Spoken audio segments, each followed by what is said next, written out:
Well, Matt, actually, should I tell you Matt, Matthew, Legod, or something like that? Matt is fine. Matt is fine. Okay. Right. Okay. We are three journalists here. Well, actually, we are two journalists. That is Danny and me, myself, Gonzalo. Hello. And then we have the CEO of the media sports, that is a lawyer, who is Borja. He's the oldest guy, so He remembers me more than you then. yeah, I think so. But I remember you too. So I was quite young when you were scoring goals in the Premier League. Well, actually, we're going to talk, Matt. We're going to talk about your career in the Premier League, also your international career, and we are going to talk too, about the current Premier League that we are playing. So, if you're already enough, we are going to start with a few questions. I wanted to start, Matt, because I was taking a look to your figures and stats of your career, and one of the things that keeps I put an eye on your figures on the Premier League, and you had really bad luck with your international career, because you made two great seasons in the Premier League. You scored more than 20 goals in two campaigns in a row. It was 93-94 and 94-95, and England, they didn't make it to the World Cup, so you didn't have any chance to be there. And I wanted to talk about the Euro 1996 and the World Cup 1998. I was just wondering if you had any kind of issue or problem with Glenn Hoddle and Terry Venables. I didn't have any problems with them from a personal point of view. Not that I knew about. However, there was a couple of strange coincidences. When I was 21, Tottenham tried to buy me, and I'd agreed to join Spurs, and then I changed my mind at the last minute. And my agent, when I told him I was changing my mind, my agent rang me back and said, the manager of Tottenham would like to speak to you about you changing your mind. He wants to talk to you, because I'd never spoken to him. And I said, I'm sorry, I've made my mind up. I don't want to speak to him. And that manager was Terry Venables. And then in 1995, Chelsea tried to buy me, and again I was happy where I was. I didn't want to leave, and I told my agent this, and he brings me back and he says, well, the Chelsea manager would like to speak to you to try and convince you to join. And I said, no, I've made up my mind, I don't want to speak to him. And that Chelsea manager was Glenn Hoddle. So from an international point of view, they probably weren't the best two decisions I could have made. I mean, it was like a bit of a coincidence, because one of the biggest stars of England's national team those days, it was Alan Shearer. That he was at Southampton the first days. Then I think he joined Blackburn Rovers, and then to Newcastle. Then you had any kind of a conversation with Alan about that? No, not really. Obviously, me and Alan were teammates for a few years at Southampton, and Alan chose to go a different way on his career, and he flourished. He had a good start with England. He actually scored on his debut for England, which always helps. It gives you a real good start in your international career. And I was actually sat on the bench that night when he made his debut for England. I didn't get on. That was when Graham Taylor was manager. But I was sat on the sub bench and was delighted for him. We kind of had 4 or 5 years at Southampton at that point. And it was just great to see him get reward for all the hard work that he put in. And he got off to a good start, and he never looked back. And that was kind of the difference between him and me. Really, I didn't really get off to that good start. I didn't score. I wasn't the starts that I made for England were quite far apart, so I never really felt like I was part of the team.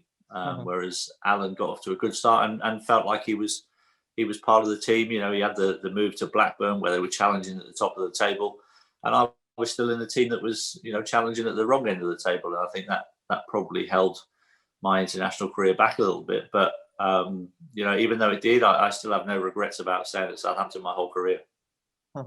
Did you watch any of those games? I mean, in the Euro or the World Cup?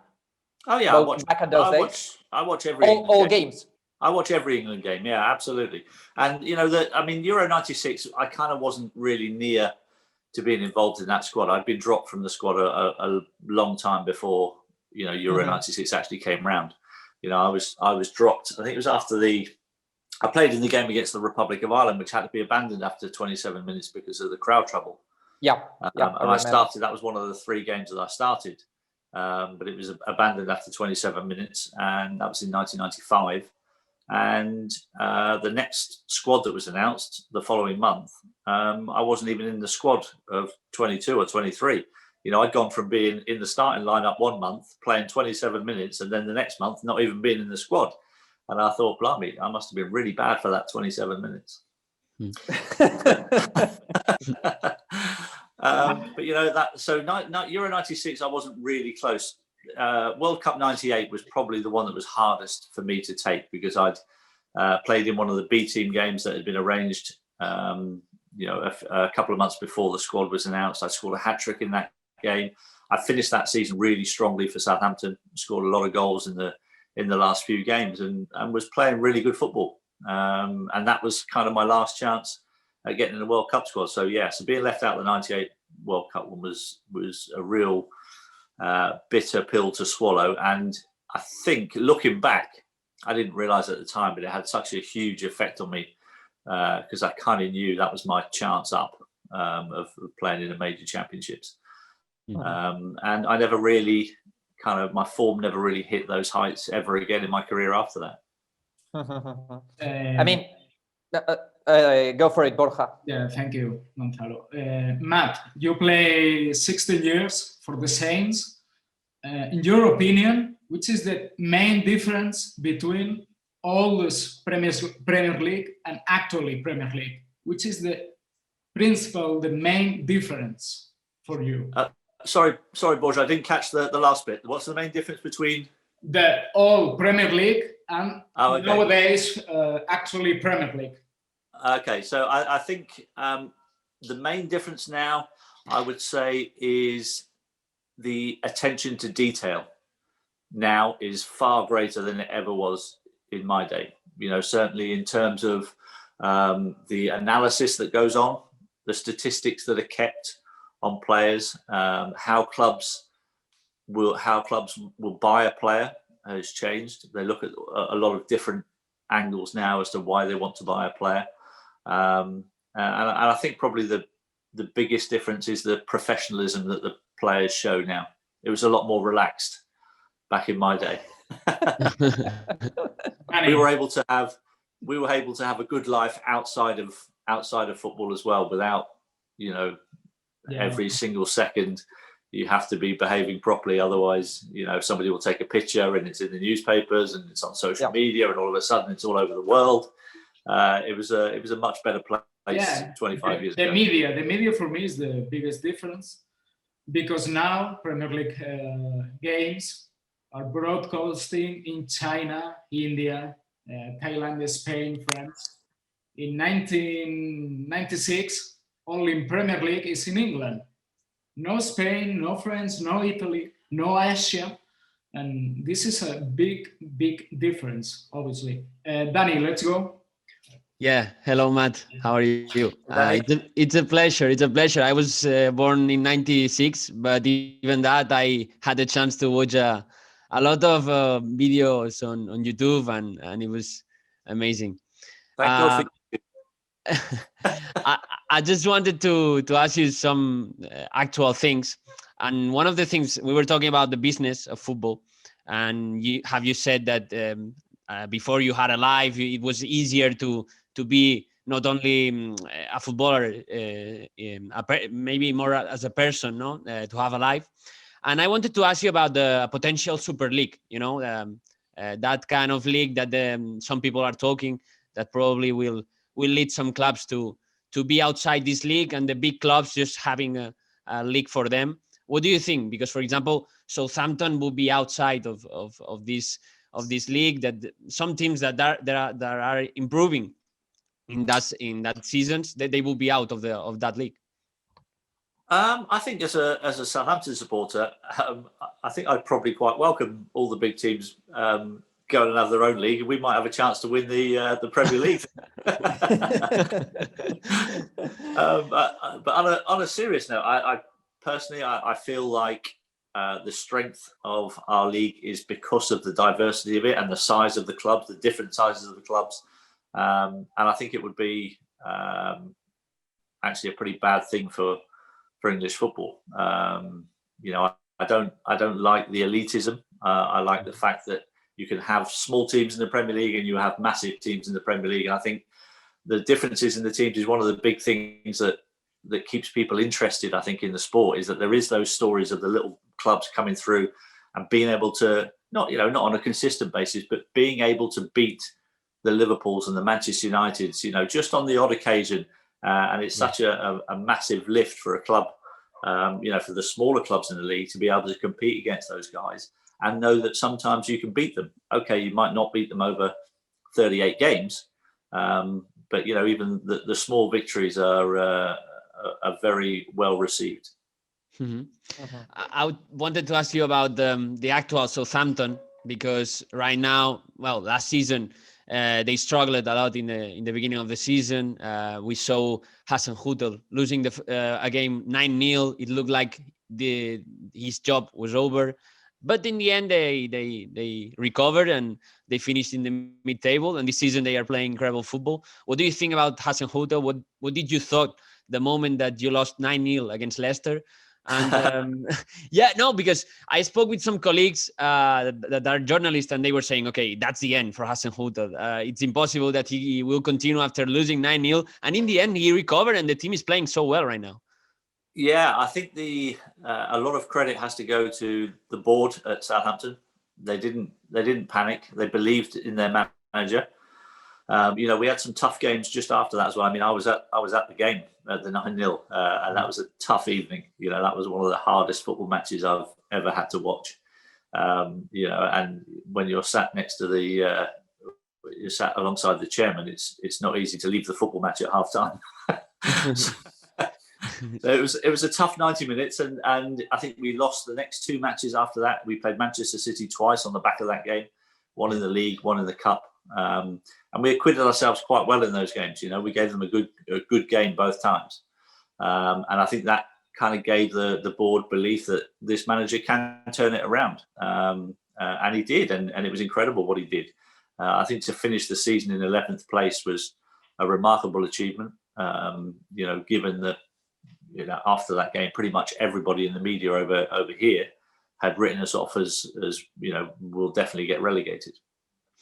And so the credit has to go to the board for backing the manager for turning himself around, but also for turning the players around. And the players have to take a lot of credit for believing in the manager and sticking together as a team. And I think it's a great example of what can happen if you do stick by your manager that you believe in over a long period of time, and not just press the panic button when you have a few bad results, and it looks like that's what's going to be happening at Chelsea right now. Mm-hmm. I just wanted to make you one more of these actual things. I wanted to ask you about, what do you think, what kind of player are you most, are likely, from Southampton and outside of Southampton? Who is the player that is more close to you? I would say Ward Prowse, for example, and Xavi, or... I think it's difficult at the moment. The way that the teams are set up now, the systems that they play in, it's difficult to compare because I played in old-fashioned systems where, you know, we would play 4-4-2, and I would either be playing on the right side of midfield or the left side of midfield, or I would be playing as the second striker, you know, and playing a little bit deep off the second striker. So it was, those kind of formations have gone out of fashion a little bit in football. So it's difficult to find somebody who kind of played the way that I did. I think with Ward-Prowse, his set pieces are incredible, and that is something that was one of the strengths of my game. So, you know, I was pretty good at free kicks and balls into the box, corners, and all that kind of thing. And James is certainly somebody that I'm happy to be associated with, that in terms of how good he is at set pieces. In previous years, I would probably say perhaps Ricky Lambert at Southampton was somebody who was kind of similar to me. And again, the free kicks, the penalties, the fact that he could influence a game without being very quick. You know, he didn't have great pace, but he still had enough ability to be able to score goals and to be able to bring other players into the play. So they're the kind of guys that I would say I would draw a comparison to. And outside Southampton? It's been difficult, actually. So I've been asked this question quite a few times, and the other player that I could really come up with in recent years that I would say I could compare myself to was perhaps Dimitar Berbatov. Oh. You know, in the way that Dimitar never really seemed to. He didn't seem to want to run very fast, but his first touch was amazing. You know, he could play the game at his own pace, and the game when he had the ball, it was almost like the rest of the game just slowed down to his pace. And I think that was one of my good strengths. I think when I was in the heyday of my career. Matt, I was thinking about you were talking about some players. You were talking about a magician, Dimitar Berbatov, and I think. Do you think we are going to face another Leicester surprise? We're talking about Premier League that is very open these days. I mean, last seasons we only had like two favorites, that they were Manchester City and Liverpool. And now Manchester United has joined the club. We have also Tottenham quite good these days. And Leicester, well, it came inside the group of the top six. We are facing these days a Premier League that we can have like 3, 4, 5 top favorites for the title. Yeah, I think absolutely you can. I think you know, you mentioned those teams there. I think you can also probably look at Everton at the moment, who have a couple of games in hand, or Manchester United. If they win their 2 games in hand, I think they would get to within, you know, a couple of points of Manchester United as well. So they probably think that they're in with a chance as well. And I think this is probably the most open Premier League in terms of the amount of teams that realistically think at this stage of the season that they could actually win the league. You know, I think it's been many years since we've had this many teams in contention who can seriously say, yes, you know, we put a good run together, we can win this. However, I still think at this stage it's going to be very difficult to beat Manchester City. I think that they are still the team that everybody fears near the top of the table. Matt, in your career, you've thrown 50 penalty kicks. Okay, in your career, 48. 48. Okay, you scored 47. True. What happened? What happened against Nottingham Forest? Yes. Again, that is one moment in my career which I perhaps wish I could have back again. But Mark Crosley did a very good job that day. So with my penalty technique, I always kind of try to watch the goalkeeper to see if he moves. So I always had a favourite corner, which was to the goalkeeper's left, and that would be my first choice. But I always kept my mind open right until the last second, that if he moved towards that corner, I could change my mind at the last minute. So I wasn't a player that just went, right, this is it, I'm going to hit this corner and that's it. I'm going to just take everything else out of my mind. That wasn't my style. I wanted to keep an open mind right until the last second.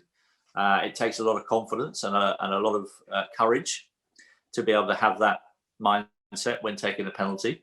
But luckily I had that. And this particular day, Mark Crosley just timed his move to perfection, because he went to go towards my favourite corner. And that's when I saw his body movement just go. And that's when at the last second I changed my mind and tried to hit it in the other corner. But what he did, he didn't fully commit. He just goes a little bit to his left and then he springs to his right. And by that time, obviously, I've made my decision to change, and he saved it. And the worst bit about it all, I don't actually mind missing the penalty. It was going to happen at some point. But the worst thing was that the penalty was saved and it was hit straight back to me. So he palmed it straight back to me. And from about 6 or 7 yards out with my left foot, I managed to put the rebound over the crossbar. And that is the thing that really haunts me to this day. Not missing a penalty, missing the rebound is the thing that really... Okay, Matt, Trent, Alexander-Arnold, Harry Kane, James Maddison, Ward-Prowse, Jack Grealish, Jamie Vardy. Are you optimistic for the Euro 2021?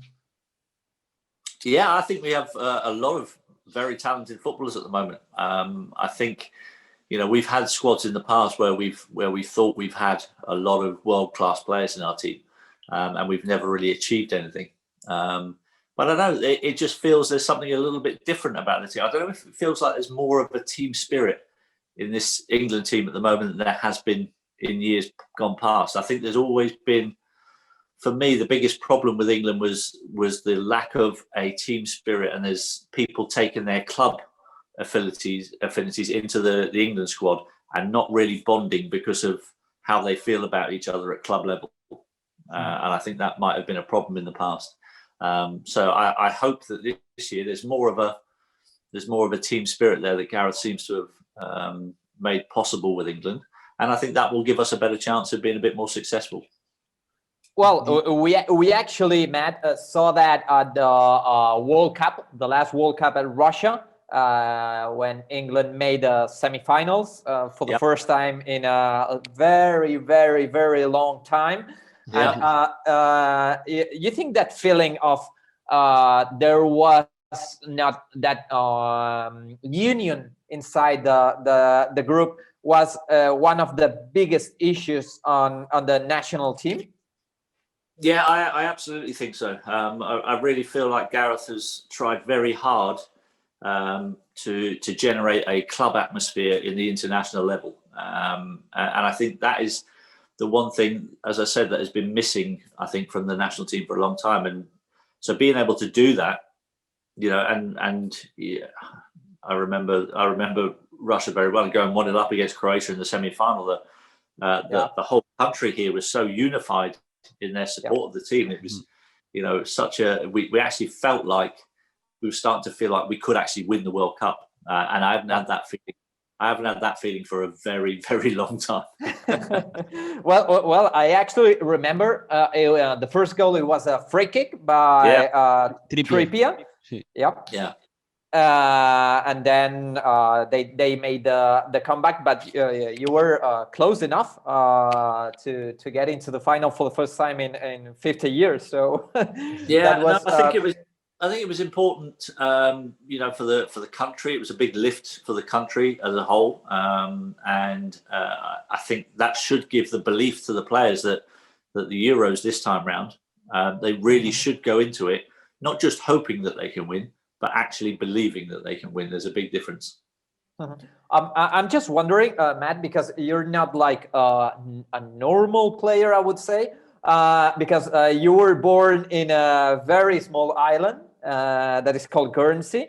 Can you tell me, back on those days, how was football over there in the island? Well, football was obviously very popular on the island. Sport is a really big thing in Guernsey. It certainly was when I was growing up, and not just football, but there was, considering the small amount of the population, there was a lot of leagues of other sports in cricket, and I played tennis and table tennis. I pretty much played every ball sport that you could imagine growing up, and I think the diversity of all the sports that I played really helped me in my football as well. You can take different skills from different sports and adapt them to the sport that you're playing. But football was always the one that I was probably the best at, although cricket was pretty close behind. But I think football was always my first love, and it was always what I wanted to do as a job. The standard of football in Guernsey, probably looking back now, wasn't that great. And so the football in Guernsey was, I found it quite easy. And I didn't lose very many games. Most of the teams that I played in won the league when I played in their team. So it was quite nice growing up, but I didn't lose very many football matches. But have you ever thought of joining sometimes or back on those days France for the national team? No, I wasn't. I wasn't actually eligible to play for France. I didn't have any French grandparents, or I think my family in Guernsey is Guernsey and go back hundreds of years in Guernsey. So there was never any question that I qualified to play for France. Graham Lasso was different. So Graham's grandfather was actually French, and so he could have played for France. But the French did actually think that I was eligible to play for them, because back in, I think it was 1990, my dad received a couple of phone calls from Gerard Houllier, who was assistant manager to Michel Platini at the time at national level in France, and Gerard was trying to get my dad to talk me into playing for France, without realising that I didn't actually qualify. Well, you would have anyway. If we were thinking about it in the 90s, you would have competence like Yuri Jorkaev, Zinedine Zidane. That would be quite tough. Might have been a bit difficult to knock Zinedine Zidane out of the French team at that time. Listen, Matt, let's talk about Ronnie Ekelund. Ronnie Ekelund, your friend, your Danish player who plays in the Saints. Sometimes you say maybe that Ronnie Ekelund was the best player you have played together. Played alongside. Yeah, it's true. This is very true. Yeah, very true. The season that Ronnie was at Southampton was my favourite season. He was just a joy to play alongside. It was really odd. I'd never really experienced something where, from the first training session that we trained together, it was really odd. I just felt like I knew what he was going to do really quick, and he knew what I could do. And we forged this really fantastic partnership where we were just on the same level of thinking on a football pitch. And it was only, I think, maybe 20 odd games that he played for Southampton. But it made such a mark on me in that short time. And I just found that he was a fantastic footballer. His first touch was incredible. His vision was fantastic. He was a good finisher when he had the chances to score goals, although he preferred setting other people up. And so, that partnership for a very small period of time, I always felt like that was the best one that I had with one of my teammates in my time at Southampton. And that's why I say that, he was the best player that I played alongside. There were some other fantastic players, Rodney Wallace, Alan Shearer, Jimmy Case, those kind of players. But my favourite time was when I played alongside Ronnie. Okay. Danny? Yeah, you scored some amazing goals.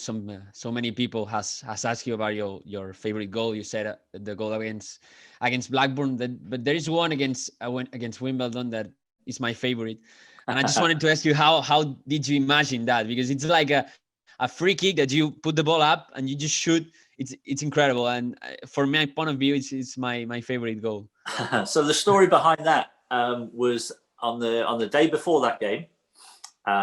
we just finished training on the Friday, and our first team coach came up to me, a guy called Lou Chatterley, and he said to me, I was watching a European game in midweek, and I can't remember which game it was, but he came and he said, I watched this game and I saw this guy try this free kick. He said, and I think you can do it. He didn't score from it, but it was close. He said, you can do it. I think you can do it. And this is what he did. And so he showed me what the guy did. And for about, I don't know, 15 or 20 minutes, I stood there and practiced it with the ball just being rolled back to me and flicking it up and hitting the volley. And I was hitting some good shots. A couple went in the trees behind the goal.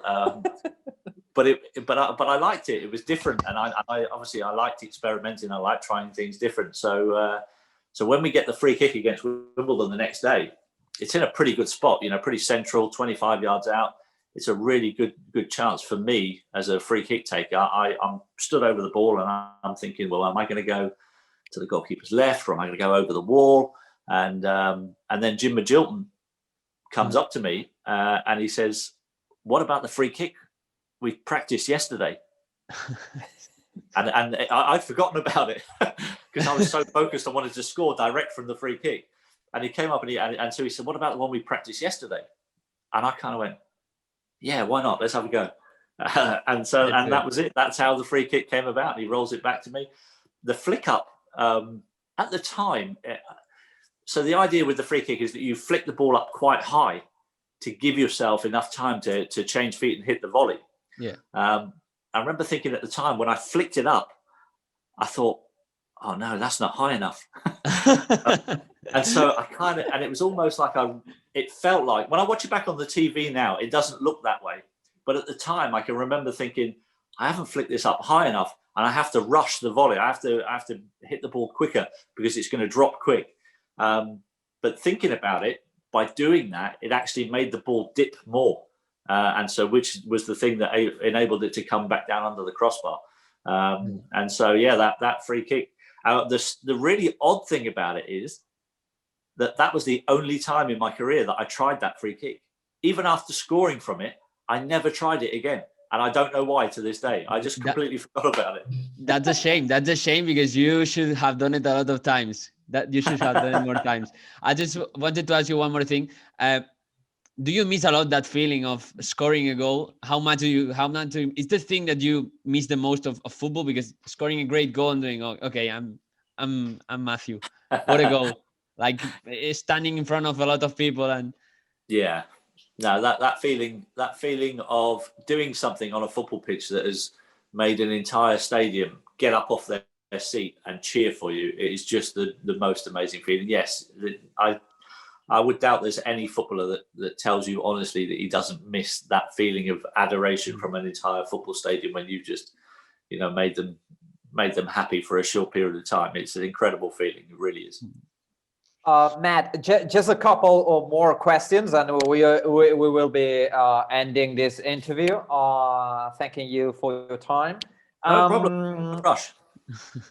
Chelsea has just announced that Frankie Lampard he has been sacked. Do you think the Premier League these days, comparing to your days, they have very near the panic button and with no patience at all with the managers? Yeah, I do feel as football goes on, one of the bad things about it has been the lack of time that managers get to form a squad and to try to make themselves successful. I think it's counterproductive that chairman will just, at the first sign of a bad run, they just go, "Oh, that's no good. We've got to get rid of him." I think managers have to be allowed to go through bad runs to be able to learn and to be able to grow as a manager and to improve as a manager. And I think if you just sack them the first time that they have a particularly bad run, I think it's just a little bit counterproductive. But what the chairman's also saying is, do you know what? I didn't do a very good job in hiring this guy. It's my fault. I hired him. And now I'm admitting that I'm useless because I'm picking the wrong man to be the manager every time. So how many times do you do that before the chairman actually looks at himself and says, "Hang on, maybe I'm not very good at this job. Surely at some point he has to have a belief in a manager that says, even when you go through a bad spell, no, I believe in you. I think you'll come through this. You carry on, and I just don't think it happens often enough in football. Mhm. Matt, what's your opinion about Spanish football, La Liga? Ronald Koeman was Southampton coach few years ago, and tell me, it's true that Atletico de Madrid tried to sign you in the 90s? It's true, a story? I don't know about this. No, I've not heard this story. I knew I had a bit of interest from some French clubs. I think they were attracted by my name, but I was never made aware from my agent that any Spanish clubs had tried to buy me. I didn't know that, but no, I've taken an interest in Spanish football. Obviously, I have an affinity with Athletic Bilbao, who had the One Club Award, and that they started and made me the first recipient of that. And there's been some fantastic players that have joined that club over the last few years. So obviously that's a very proud thing. So when people ask me about my Spanish club and who do I support, I've taken on Athletic Bilbao as my team in Spain. But obviously it's two of the biggest clubs in the entire world, and so everybody, I think, looks when Real Madrid and Barcelona play football matches. But it's fantastic to see Atletico Madrid doing so well, and perhaps giving the big boys a punch on the nose this season. Okay, Matt. Thank you for your time. Thank you for your kind. It's very, very proud to interview you. You are one of the greatest footballers of the story. Maybe not only for me, 40 years old, also for Danny, 24 years old. It's very, very important for us, Tal, and this interview. Thank you for your time. No problem. You're very welcome. And if you want to do it again sometime, you only have to ask. That's great. Thank you very much. Thank you very much, Matt.